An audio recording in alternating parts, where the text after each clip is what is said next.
Hello traders and investors, penny stocks की दुनिया में आपका स्वागत है। इस वीडियो में हम लोग हर चीज़ बात करेंगे पेनी स्टॉक्स के बारे में। पेनी स्टॉक्स एक्चुअली होता क्या है, मुझे पता है आप लोगों के डेफिनेशंस अलग अलग होते हैं, लेकिन इस वीडियो के बाद पेनी स्टॉक्स को कैसे चुने और रियल पेनी स्टॉक्स किसको बोलते हैं, ये सारे पॉइंट्स आपके क्लियर हो जाएंगे। देखिए, मार्केट में अलग अलग डेफिनेशंस अलग अलग लोग फॉलो करते हैं। कुछ लोगों के लिए पेनी स्टॉक वैसे स्टॉक्स हैं जो कि 50 रुपए से नीचे के स्टॉक्स हैं। कुछ लोगों के लिए वैसे स्टॉक्स भी पेनी स्टॉक्स हैं जिनका प्राइस तो 50 रुपीज के आसपास है, लेकिन मार्केट कैप चाहे जितना हो इससे उनको फर्क नहीं पड़ता। लेकिन असल में जो पेनी स्टॉक्स होते हैं वो इनको बोला जाता है जिनका प्राइस भी कम हो और जिनका मार्केट कैपिटलाइजेशन जो होता है वो भी क्या होना चाहिए, कम होना चाहिए। ठीक है, अब कितना कम होना चाहिए ये आपके ऊपर डिपेंड करता है, लेकिन हम लोग कंसिडर कर सकते हैं कि अगर 1000 करोड़ से नीचे की कंपनी है और प्राइस 50 रुपीज़ से नीचे है तो मान के चल सकते हैं कि वो पेनी स्टॉक है, या फिर माइक्रो स्टॉक जो आप बोलते हैं वो भी आप मान के चल सकते हैं। लेकिन टू बी प्रिसाइज अगर बात करें तो 500 करोड़ से नीचे वाली मार्केट कैप वाली कंपनी और 50 रुपए से नीचे का उसका प्राइस, ये हो गया प्रॉपर पेनी स्टॉक। ठीक है, अब क्या सिर्फ ये ही देख के हम लोग इन्वेस्टमेंट करते हैं? आप में से 99% लोगों को पता है कि नहीं, हम लोग सिर्फ इतना देख के पेनी स्टॉक में रिस्क नहीं ले सकते। तो वो कौन से पॉइंट्स है वो हम लोग डिस्कस करते हैं। क्यों? क्योंकि पेनी स्टॉक्स जैसे ही नाम आता है उसके साथ ये भी आता है कि वो अपॉर्चुनिटी तो बहुत लाता है। ठीक है, अपॉर्चुनिटी किस तरह की? आपको लाखों % के इंटरेस्ट ला के देने की इसकी औकात होती है सालों में। याद रखना, सालों में। कोई भी अगर आपको बोलता है कि एक महीने में, एक साल में अगर आपको कोई 1,00,000%, 10,000% स्टॉक बना के देने वाला है, पहली बात तो ये जान लो कि किसी को इस बात की गारंटी नहीं होती, इवन कंपनी के प्रमोटर्स को भी नहीं। तो किसी की भी बात को ऐसे मानना बंद कर दो। हाँ, लेकिन चांसेस होते हैं और वही चांसेस हम लोग एज एन इन्वेस्टर या एज अ ट्रेडर लेते हैं। अब देखिए, सबसे पहले जो पॉइंट आता है किसी भी पेनी स्टॉक में या किसी भी नॉर्मल स्टॉक में, वो आता है फंडामेंटल एनालिसिस। आपने कॉम्बिनेशन सुना होगा, फंडामेंटल एंड टेक्निकल। ठीक है, तो ये दोनों चीज़ें ज़रूरी हैं, लेकिन पहले हम लोग क्या देखेंगे? फंडामेंटल। अगर ये अच्छा है तब हम लोग जाएंगे टेक्निकल में। अगर ये ही ख़राब है तो टेक्निकल देख के कोई फ़ायदा नहीं है, चाहे टेक्निकल कितना भी अच्छा हो। खास करके पेनी स्टॉक में, अगर पेनी स्टॉक में आपको टेक्निकल बहुत अच्छा दिख रहा है, फंडामेंटल खराब दिख रहा है, तो ये और ज़्यादा डेंजरस हो जाता है। क्यों? क्योंकि पेनी स्टॉक को कोई भी ऑपरेटर बहुत इजीली भगा देता है और बहुत तेज़ भगा देता है, जिसकी वजह से नए रिटेलर्स, हमारे जैसे, आपके जैसे छोटे इन्वेस्टर्स इस तरह के स्टॉक्स के ऊपर अट्रैक्ट हो जाते हैं और ऊपर में कहीं पे इन्वेस्टमेंट करते हैं ये सोच के कि ये और ऊपर जाएगा। जैसे कि हमें म्यूचुअल फंड वाले भी बोलते हैं, राइट? पुराने प्रॉफिट्स दिखा के हमको बोलते हैं कि देखिए हमने इतना प्रॉफिट दिया तो आप हमारे पास इन्वेस्टमेंट कीजिए। अब जो नए इन्वेस्टर्स होते हैं उनको ये नहीं पता होता कि मार्केट का रूल है कि कोई भी स्टॉक अगर बहुत तेज़ भागा है, मैं फिर से बोल रहा हूँ, अगर बहुत तेज़ भागा है, ठीक है, इसको बोलते हैं बहुत तेज़ भागना और इसको बोलते हैं नॉर्मल भागना। ठीक है, अगर कोई स्टॉक बहुत तेज़ भागा है और ये दिखा के आपको कोई बोल रहा है कि देखिए हमने कितना इंटरेस्ट कमा के दिया, कितना प्रॉफिट बना के दिया, तो आप भी हमारे साथ यहाँ पे जुड़िए, तो सबसे गलत डिसीजन होगा मेरे हिसाब से। क्योंकि कोई भी स्टॉक जब इस तरह से खड़ी चढ़ाई चढ़ता है, मैंने कई बार बोला है अपने वीडियोस में, वो गिरेगा भी वैसे ही। और अगर ऐसे नहीं गिरेगा तो कई सालों तक आपको इस तरह से तड़पाता रहेगा और आप उसमें एवरेजिंग करते चले जाएंगे। ठीक है, तो ये तो बेसिक्स हो गए। और अगर ये पेनी स्टॉक है तो ऑपरेटर आराम से इसको ऊपर भेजेगा और जब वो बेचना शुरू करेगा ना बॉस, तो आपको बेचने का मौका नहीं मिलेगा। आपको अगर लोअर सर्किट के बारे में नहीं पता तो आप अच्छे से चेक कर लेना गूगल में जाके। लेकिन इन शॉर्ट मैं आपको बता देता हूँ, अगर मान लो किसी ऑपरेटर ने स्टॉक को इतना भगा दिया और यहाँ पे जाके आप अगर एंटर कर रहे हो कहीं पे, और यहाँ अगर ऑपरेटर ने उसे सेल किया, मान लो जो ऑपरेटर यहाँ से उसको यहाँ तक भगा रहा था उसने अगर यहाँ पे सेल किया, तो उसका सेलिंग ऑर्डर जब तक ख़त्म नहीं हो जाता तब तक आप बेच नहीं पाओगे। आप डेली सेलिंग में ऑर्डर लगाओगे लेकिन आपका स्टॉक बिकेगा नहीं और वो प्राइस गिरता चला जाएगा, गिरता चला जाएगा, गिरता चला जाएगा, जब तक कि उसमें से ऑपरेटर पूरा प्रॉफिट लेके निकल नहीं जाता। ठीक है, तो किसी भी स्टॉक में आप एंटर कर रहे हो, चाहे वो पेनी स्टॉक हो, चाहे वो बड़ा स्टॉक हो, अगर वो बहुत बहुत अनयूजुअल तरीके से भाग रहा है तो उसमें ऊपर के लेवल्स पे इन्वेस्टमेंट करने से बचना चाहिए आपको। खास करके तब जब आप सालों साल के लिए इन्वेस्टमेंट कर रहे हो, लॉन्ग टर्म के लिए प्लानिंग कर रहे हो, लॉन्ग टर्म के लिए इन्वेस्टमेंट कर रहे हो, ठीक है। तो आ जाते हैं कि पहला पॉइंट हमारा था फंडामेंटल एनालिसिस। किसी भी पेनी स्टॉक को एक बार आपने चूज़ कर लिया, कैसे चूज़ किया हमने, जिसका 500 करोड़ से कम का मार्केट कैप हो और जिसका प्राइस भी 50 रुपये के आसपास हो। देखिए 100 रुपये और 50 रुपये के बीच में भी है तो कोई प्रॉब्लम नहीं है। मैंने रियल पेनी स्टॉक किसको बोलते हैं उसके हिसाब से मैंने आपको बोला।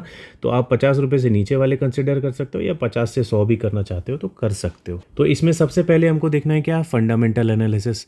तो फंडामेंटल एनालिसिस कैसे करते हैं, अभी देखो ये हम लोग एक लिस्ट चेक कर रहे थे, तो इसमें मार्केट कैप हमने अगर सेट कर दिया तो हाईएस्ट मार्केट कैप पहले आ रहा है, फिर लोएस्ट आ रहा है। तो हम लोग क्या करेंगे, इसको दोबारा टच करेंगे और यहाँ पे हमको लोएस्ट मार्केट कैप दिखाना शुरू कर देगा, ठीक है। तो अभी चलिए फॉर एग्जांपल हम लोग इस मार्केट कैप को लेके चलें क्या, नहीं ये 5000 करोड़ का मार्केट कैप है। तो मैं एक एग्जांपल आपको दे देता हूँ। जैसे बहुत ही famous company Brightcom group limited, जिसे हम लोग क्या बोलते हैं, BCG भी बोलते हैं। तो मैं भी जब स्टॉक मार्केट सीख रहा था तो उस टाइम में मेरे जो पहले कुछ स्टॉक्स में इन्वेस्टमेंट थे वो उसमें से एक BCG भी था और इसमें मैंने पैसे भी बनाए थे। अराउंड 25,000 के आसपास मैंने इसमें पूरा प्रॉफिट बुक किया था, ठीक है। बहुत छोटा मेरा इन्वेस्टमेंट था जिसमें अराउंड मुझे 200-300% का इसमें प्रॉफिट मिला था और बहुत ही लोअर लेवल पे मैंने इसमें इन्वेस्टमेंट किया था। लेकिन इसमें कोई प्लानिंग नहीं थी, उस टाइम मैं सीख ही रहा था और दूसरों के सजेशंस सुन के मैंने इसमें इन्वेस्टमेंट किया था। तो ऐसी गलती आपको नहीं करनी है। मुझे देखिए एक पॉइंट अभी इस वीडियो में ही आएगा कि पेनी स्टॉक्स हम लोग किस तरह से लेते हैं। हम लोग 10 अच्छे पेनी स्टॉक्स चुनते हैं, ठीक है। टू बी प्रिसाइज 10 नहीं, लेकिन मैं ऐसे एक एग्जांपल के लिए बता रहा हूँ। आप 8 चुन सकते हो, 7 चुन सकते हो, 5 भी चुन सकते हो। तो ऐसे करके मान लो हमने 10 पेनी स्टॉक्स चुने, अच्छे फंडामेंटल्स, अच्छे टेक्निकल्स और जो भी पॉइंट्स हम लोग डिस्कस करने वाले हैं उन सबको चेक करके। तो होगा क्या, ये 10 के 10 penny stocks after 3 years, after 5 years, after 10 years नहीं रहेंगे, इसमें से कुछ ही रहेंगे, ठीक है। बहुत सारी कंपनीज बर्बाद हो जाएंगी, बहुत सारी कंपनी शेयर मार्केट से हट जाएंगी, बहुत सारी कंपनीज सिर्फ लॉस में ही चलती रहेंगी। तो ऐसा होता है।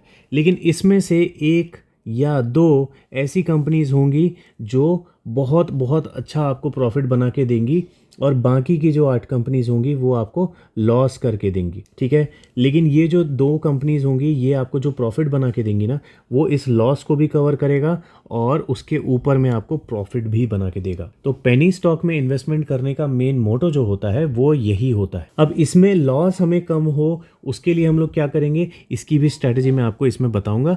जस्ट आप वेट करिए, ठीक है, सब्र करके पूरा वीडियो अच्छे से देखिए। तो बात कर रहे थे हम लोग पहले ही पॉइंट पे जो कि है फंडामेंटल एनालिसिस। वो फंडामेंटल एनालिसिस इन सारी चीज़ों को मिलके ही बनता है। ये सारी चीज़ें जब हम लोग चेक करते हैं तो इसको बोलते हैं हम लोग फंडामेंटल एनालिसिस करना, ओके। आप बोलेंगे मार्केट कैप आप 500 करोड़ बोल रहे थे, देखिए ये 500 करोड़ अभी नहीं है, ठीक है, कोई बात नहीं, एक एग्जाम्पल के लिए हमने स्टॉक लिया। लेकिन आप ये देखो कि 5 साल पहले इसका मार्केट कैप कितना था, सिर्फ 219 करोड़। 10 साल पहले कितना था, 1274 करोड़।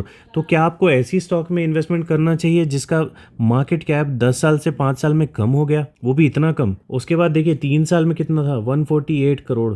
फिर यहाँ से ये यहाँ पे हुआ और लकीली मैंने ऐसे टाइम पे ही इन्वेस्टमेंट किया था जब इसका मार्केट कैप बहुत कम था। और इसके बाद मैंने इसे, अभी देखिए प्राइस कितना चल रहा है, 16 रुपये, मैंने इसे 100 रुपये के भी ऊपर में बेचा है, ठीक है। धीरे धीरे मैंने जब सीखना शुरू किया था तब मुझे पता चला था कि ये अभी बहुत ज़्यादा ओवरबॉट जोन में चल रहा है। और मैंने जब इसके ऑपरेटर्स या बोल सकते हैं इसके प्रमोटर्स, जो कि बहुत सारे लोग बोल रहे हैं कि उन्होंने धोखा दिया है अपने इन्वेस्टर्स को, तो उन लोगों के बेचने से पहले मैंने इसमें से सेलिंग करके अपना पूरा स्टॉक निकाल के प्रॉफिट बुक कर लिया था। तो वो मेरा लक, धीरे धीरे मैंने सीखना शुरू किया, इसलिए मैंने इसे इस पॉइंट पे बेच दिया था। अदरवाइज ऐसा कोई सिग्नल नहीं मिल रहा था यहाँ पे कि मैं इसे बेचूं, ठीक है। तो इसलिए मैं बोलता हूँ हमेशा कि स्टॉक मार्केट को सीखो, सीख के उसके बाद खुद से इन्वेस्टमेंट करो, थोड़ी गलती करो, ठीक है, उसी से आप सीखोगे और याद रहेगा, ठीक है। तो मार्केट कैप पहला चीज़ हो गया। तो मार्केट कैप क्या होना चाहिए, कंटिन्यूसली ग्रो होना चाहिए, इस तरह से कम नहीं होना चाहिए, ठीक है। स्टॉक का पी मैं बोलता हूँ एटलीस्ट 15 के आसपास अगर स्टॉक का पी है तो इसका मतलब मार्केट उसको इज्जत दे के चल रहा है, उसमें कुछ ना कुछ बात है। और यहाँ पे हमको साफ दिख रहा है इसमें कोई बात बची नहीं है अब, ठीक है। ROC अभी बहुत अच्छा दिख रहा है, ROE बहुत अच्छा दिख रहा है क्योंकि ये बहुत ज़्यादा था और वहाँ से ये कम होता जा रहा है, इसलिए अभी भी ये थोड़ा अट्रैक्टिव दिख रहा है। देखो अभी कुछ लोग ऐसे होंगे जो ROCE और ROE देख के इसमें इन्वेस्टमेंट कर रहे होंगे, जो कि गलत है। आप फंडामेंटल एनालिसिस का एक छोटा सा पार्ट देख रहे हो, पूरा चीज़ नहीं देख रहे, ठीक है। इसकी सिर्फ बॉडी बची है, हाथ पैर कुछ नहीं है, तो ये चलेगा कैसे? तो इसलिए आपको बहुत सारी चीज़ें देखनी होती है। देखो आपको क्या है ना, जैसे 10 से 15 पॉइंट्स की एक चेकलिस्ट बनानी है और उसमें आपको देखना है कि ज़्यादातर पॉइंट्स मेरे सही हैं या नहीं मेरे हिसाब से। अगर इसमें ज़्यादातर पॉइंट्स गलत हैं, सिर्फ 2 पॉइंट सही है, तो आप उसमें इन्वेस्टमेंट नहीं करोगे, ठीक है। चाहे न्यूज़ पे कितना भी उसको अच्छा बताया जाए, कितना भी कुछ उसमें आपको कोई फ्रेंड्स या फैमिली आपको बोल दे कि ये बहुत अच्छा स्टॉक है, आपको किसी की बात नहीं माननी है। फिर डेट देखिए, आपको खुला पता है, कॉमन सेंस वाली बात है कि कर्जा किसी के ऊपर भी अच्छा नहीं होता, ठीक है। अगर आप बिगनर हो तो सिंपल सी चीज़ है, डेट टू इक्विटी आप देखना है। डेट टू इक्विटी क्या होना चाहिए? 1 से कम होना चाहिए, ओके।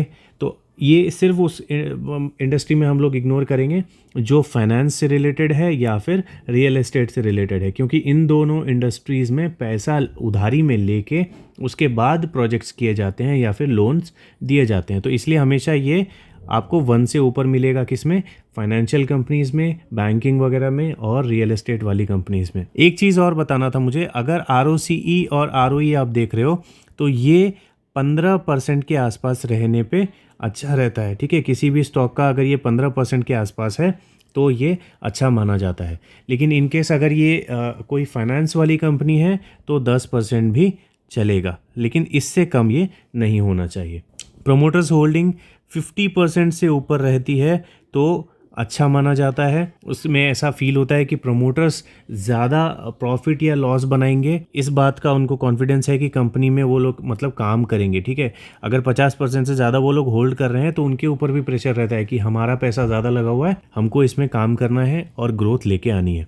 लेकिन अगर इस तरीके से उनका 18% और 5%, 10% ऐसा अगर होल्डिंग रहता है तो वो ये दर्शाता है कि इसके प्रमोटर ही कॉन्फिडेंट नहीं है। इन्होंने अपने स्टॉक्स को बेच दिया है, पैसा वैसा निकाल के रख लिया है और अभी वो अपनी कंपनी के नाम पे कॉन्फिडेंट नहीं है। तो इससे हमको भी दूर रहना है, ठीक है। अब फाइनेंस मतलब अभी फंडामेंटल हमने चेक कर लिया। फंडामेंटल में ही जो दूसरा एक तीसरा पॉइंट आता है हमारा कि कंपनी के फाइनेंसेस कैसे हैं, ठीक है। फाइनेंशियल्स जो बोलते हैं ना, वो कैसे हैं। फाइनेंशियल्स में बहुत सारे पार्ट्स आते हैं, तो ये आप चेक कर सकते हो गूगल में जाके। मैं इसमें अभी डिवाइड करूँगा तो बहुत ही लंबा वीडियो बन जाएगा, लेकिन आप यहाँ पे ट्रैकर में एक पियोट्रॉस्की जो भी इसको बोलते हैं, पियोट्रॉस्की स्कोर आप मार सकते हो। ये क्या होता है? ये 1 से लेके 9 तक के स्कोर्स होते हैं, ठीक है। और ये स्कोर बताता है कि इनके फाइनेंशियल्स जो कंपनी बता रही है वो कितने अच्छे या कितने ख़राब हैं। तो अभी यहाँ पे अगर ये 7 दिखा रहा है तो इसका मतलब है कि अभी भी इसके फाइनेंशियल्स अच्छे हैं, कंपनी के फाइनेंशियल्स अच्छे हैं, ठीक है। फंडामेंटल का सिर्फ ये एक पार्ट है, तो इससे ही इम्प्रेस मत हो जाना। मैं बस बता रहा हूँ, जैसे अभी ये अच्छा दिख रहा है, ये अच्छा दिख रहा है, तो इसका मतलब ये नहीं है कि कंपनी बहुत अच्छी है। हमको बहुत सारी चीज़ें देखनी पड़ती हैं, जैसे इकलौती यही चीज़ काफ़ी है। ये जो प्रोमोटर्स की होल्डिंग है यही काफ़ी था इसमें हाथ नहीं डालने के लिए। उसके ऊपर इन्होंने प्रोमोटर्स होल्डिंग में प्लेजिंग भी की हुई है, मतलब जितना इनके पास होल्डिंग है उसको भी इन्होंने गिरवी रख दिया है ना। तो ये पहले ही बुरा दिख रहा था और इसकी वजह से और ज़बरदस्ती बुरा दिख रहा है। तो गाइज ये सारी चीज़ें हो गई, फंडामेंटल्स वगैरह चेक करना, ठीक है। डिविडेंड कंपनी दे रही है यानी, अब यहाँ देखो 1.86% का डिविडेंड, मतलब काफ़ी अच्छा डिविडेंड होता है ये। और कोई भी कंपनी, याद रखो, अगर कोई भी कंपनी डिविडेंड बहुत ज़्यादा दे रही है ना तो उसके स्टॉक में ग्रोथ बहुत स्लो होगा या फिर नहीं होगा, या वो ज़्यादा चांसेस रहते हैं कि वो कंसोलिडेट करेगा। अगर डिविडेंड आपको कोई कंपनी ठीक ठाक दे रही है या फिर नहीं दे रही है तो उसमें ज़्यादा चांसेस ये होते हैं कि वो अपना जो पैसा है, जो उनको पैसा आ रहा है, वो अपनी कंपनी के ग्रोथ में लगा रही है और वो आपको जो मेन पैसा जो आपने इसमें इन्वेस्ट किया था जिस रीज़न की वजह से, वो पैसा ग्रो करेगा। हमको ये चाहिए, ठीक है। तो कोई भी कंपनी अगर डिविडेंड बहुत ज़्यादा दे रही है तो अगर जो आपके पास बहुत करोड़ों रुपए हैं लगाने के लिए, तब तो आपको इस डिविडेंड का कुछ फ़ायदा है। लेकिन अगर आप छोटे मोटे अमाउंट लगाते हो, 10,000, 20,000, 1 लाख रुपए लगाते हो, तो फिर आपको इस डिविडेंड से कुछ फ़ायदा नहीं है। ये कंपनी आपका मेन जो 1 लाख रुपए आपने लगाया ना, वो नहीं ग्रो कर पाएगी, खाली आपको डिविडेंड दे दे के खुश करती रहेगी, ठीक है। तो ये हो गया फंडामेंटल एनालिसिस। अब इसमें और भी बहुत सारी चीज़ें आती हैं, जैसे अगर आप इसका चार्ट देखोगे तो चार्ट में मैक्सिमम टाइम का चार्ट, अब देखो चार्ट में क्या हो गया, ये चार्ट तो आ गया हमारा ये किसका पार्ट है, टेक्निकल का। ठीक है, टेक्निकल में हम लोग बहुत सारी चीज़ें देखते हैं, जिसमें चार्ट में हम लोग सपोर्ट, रेसिस्टेंस, पैटर्न वगैरह ये सब हम लोग चेक करते हैं, तो मैं अभी ये बताऊंगा। लेकिन फंडामेंटल एनालिसिस में पीई रेशियो आता है। ठीक है, तो ये हमको बताता है कि ये जो ईपीएस वाले पहाड़ हैं, ये ब्लू वाले जो पहाड़ आपको दिख रहे हैं, ये अगर ऊपर जा रहे हैं और ये जो पीई है, ये जो लाइन आपको दिख रही है, ये अगर मीडियन के नीचे या फिर मीडियन के आसपास है, तो ये इसमें इन्वेस्टमेंट करने का सही टाइम होता है, अगर आप इसमें इन्वेस्टमेंट करना चाह रहे हो तो। ठीक है, तो पीई रेशियो देखने से क्या मालूम चल रहा है यहाँ पे कि अभी इसमें इन्वेस्टमेंट का सही टाइम या तो है या तो आने वाला है। ठीक है, तो हम जो बात कर रहे थे ना कि हम लोग अलग अलग पॉइंट्स की चेकलिस्ट बनाएंगे, तो उसमें अगर कुछ चीज़ें गलत थी, कुछ चीज़ें सही थी, तो अगर उसमें पीई रेशियो का नाम आएगा तो वो भी हम यहाँ पे टिक मार के सही कर देंगे। इस शेयर के हम लोग केस में बात कर रहे हैं, समझ रहे हो। फिर इसमें और भी बहुत सारी चीज़ें आती है कि इसका क्वार्टरली प्रॉफिट वगैरह कैसा है, प्रॉफिट नेट जो एनुअल प्रॉफिट है वो कैसा है, बैलेंस शीट कैसा है। बैलेंस शीट में मेनली हमको रिजर्व्स देखना होता है, बोरोविंग्स देखनी होती है, फिक्स्ड एसेट्स देखना होता है। और अगर आप पेनी स्टॉक ले रहे हो तो पेनी स्टॉक में कैश फ्लो जिसके पास अच्छा है, जैसे इस कंपनी के पास कैश फ्लो अच्छा दिखाया जा रहा है, तो अगर पेनी स्टॉक ले रहे हो तो ये बहुत इंपॉर्टेंट होता है कि कैश फ्लो उनके पास रहना चाहिए। ठीक है, आप यहाँ पे जो मेन हम लोग देख रहे थे, यहाँ पे भी आप कैश फ्लो का एक पॉइंट ऐड कर सकते हो। जैसे यहाँ पे आप सिंपल कैश फ्लो लिख सकते हो या फिर फ्री कैश फ्लो लिख सकते हो, FCF। देखिए, तो यहाँ पे क्या दिख रहा है कि इनके पास फ्री कैश फ्लो है रखा हुआ, ये माइनस में नहीं है। तो वैसे यहाँ पे भी आप चेक कर सकते हो, अगर ये ऑपरेटिंग एक्टिविटी का कैश फ्लो आपको दिख रहा है तो ये अच्छी पॉइंट मानी जाती है। फिर इन्वेस्टर्स पोर्टफोलियो में हम लोग चेक कर लेते हैं कि ये देखिए इसमें गड़बड़ क्या है। ये देखिए, ये कम होते जा रहा है, ये कम होते जा रहा है, ये कम होते जा रहा है, ये कम होते जा रहा है, ये कम होते जा रहा है। तो ये क्या होता है, ये कॉन्फिडेंस लूज होना दिखाता है कि कंपनी के प्रमोटर जो मेन मालिक हैं उनको ही कॉन्फिडेंट नहीं है अपनी कंपनी के ऊपर। तो जब मालिक की कॉन्फिडेंस नहीं है तो आप किसको, मतलब क्या चीज़ देख के आप इसमें कॉन्फिडेंस लगाओगे। ठीक है, उसके बाद FII स्टॉक कम कर रही है, DII ने कुछ इंक्रीज नहीं किया, तो इसमें कुछ भी पॉजिटिव दिख नहीं रहा। मेन कौन फंस रहा है, यहाँ देखिए, मेन फंसने वाले लोग हम लोग। ठीक है,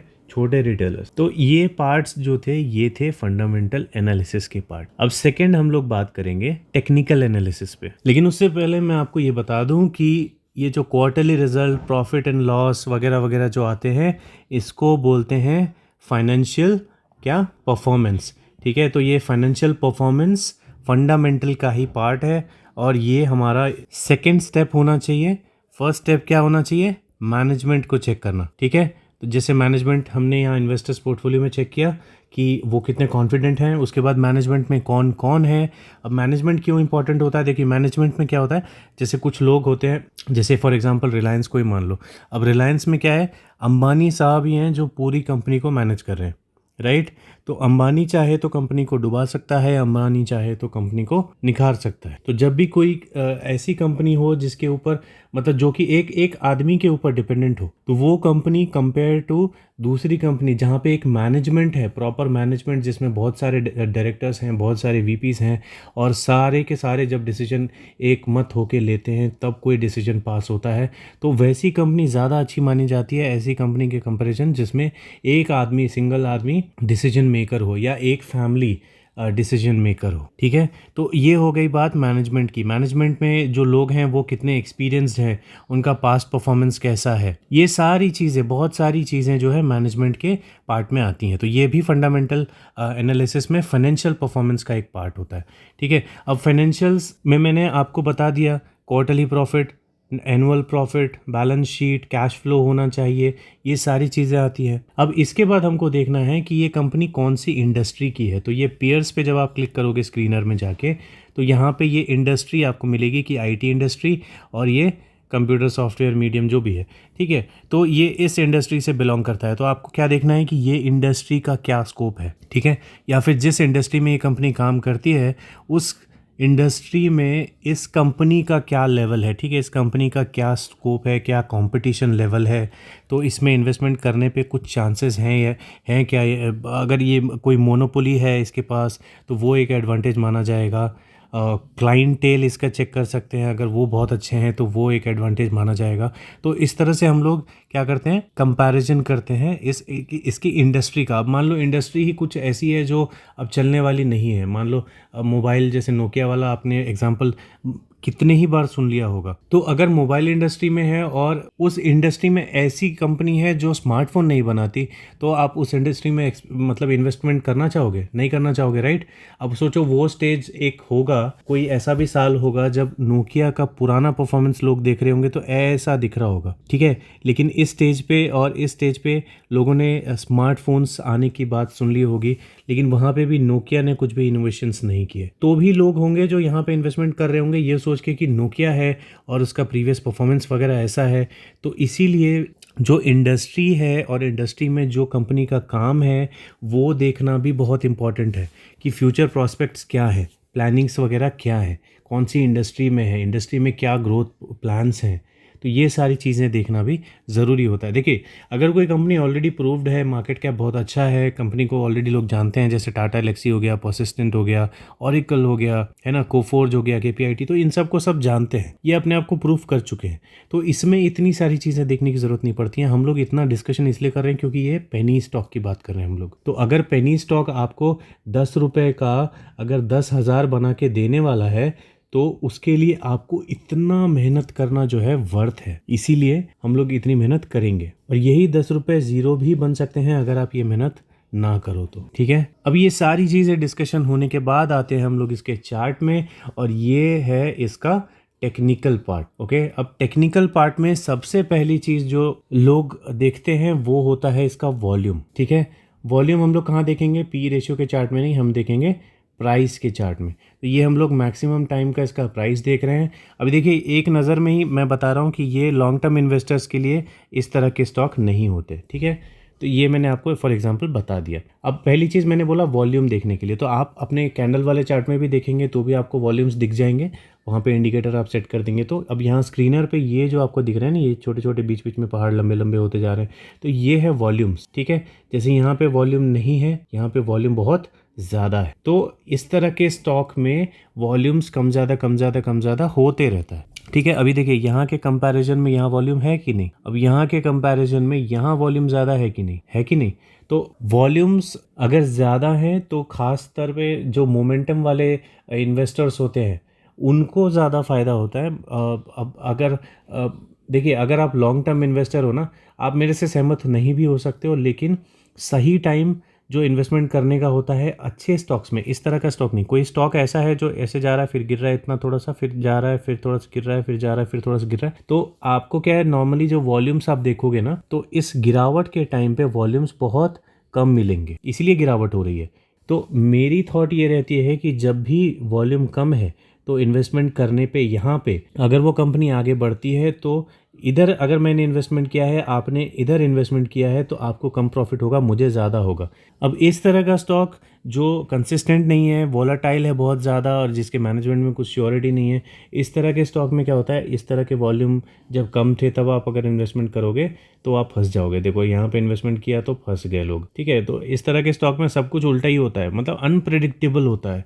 जैसा ऑपरेटर चाहेगा वैसे ही वो काम करता रहेगा। अभी ये स्टॉक यहाँ पे चल रहा है, ये अब क्या पता कल को ये 200 भी हो जाएगा, है ना, ऑपरेटर्स को फिर भगाने लग जाएगा, फिर लोग पॉजिटिव हो जाएंगे इसके ऊपर। तो जो बिगनर्स हैं या जो भी आप लोग हैं, आप जिस भी लेवल के इन्वेस्टर हैं, आपको इस तरह के स्टॉक से दूर रहना चाहिए, क्योंकि ऐसा नहीं है कि आपके पास लिमिट, मतलब बहुत लिमिट है, लिमिटेड स्टॉक्स हैं, ऐसा कुछ नहीं है। स्टॉक्स बहुत है मार्केट में, आईपीओज आते जाते हैं, तो उन सारों में आप ये सब चीज़ें चेक करो और फिर उसके बाद इन्वेस्टमेंट करो, ठीक है।